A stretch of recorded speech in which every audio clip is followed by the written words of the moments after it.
At dapat ay abaray, no? Abaray na tayo. Dapat ay matayo ang pagkahagis ninyo sa itaas dahil nangangapulugan ito na matayo din ang iba pang tagumpay ninyong makakawin sa hinaharap. Okay. Pangalawang instruction pa lang tayo. Sakay-sakay natin yung itutupi. Isa, dalawa, tupi. Yan, maayos na. Itupi nyo ng maayos. Yung hindi kakalat kapag inamagos yung pagkakas. Tupi ng maayos. Ayan. Ngayon, hawakan yung mabuti ang inyong abaray. Ilagay nyo sa tapat ng inyong dibdib. Ayan. So, problematic kayo ngayon kung di maayos ang pagtupi nyo. Iayos nyo. Yan. Okay, ipapaalala namin sa inyo bago nyo ihagis pa itaas. Merong paniniwala na kung ano ang taas ng inyong paghagis. Sarah. Ay ganun din ang tayong na mararating ng kanya-kanya ninyong pangarap. Ng paghagis pa itaas. Pero kung wasak-wasak ang pagtupi nyo ng abaray, wasak-wasak din ang pangarap. Kaya maayos dapat tayo. Okay? Yes. Kalakip ng pananalangin at pananampalataya sa dakilang lumikha.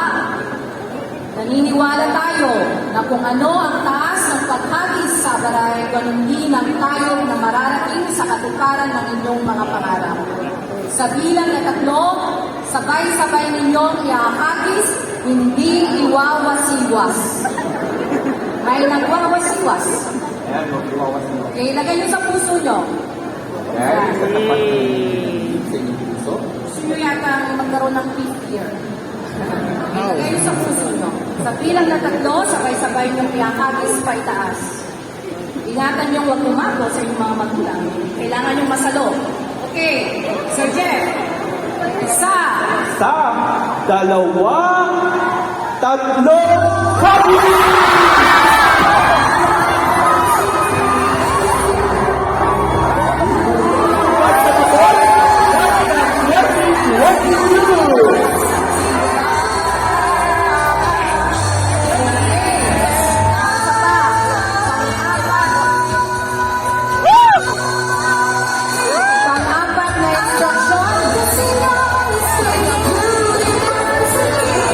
pang-apat na instruction.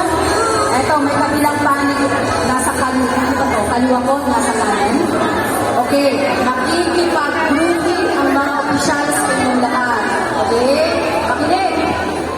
Ayan, naka-finish.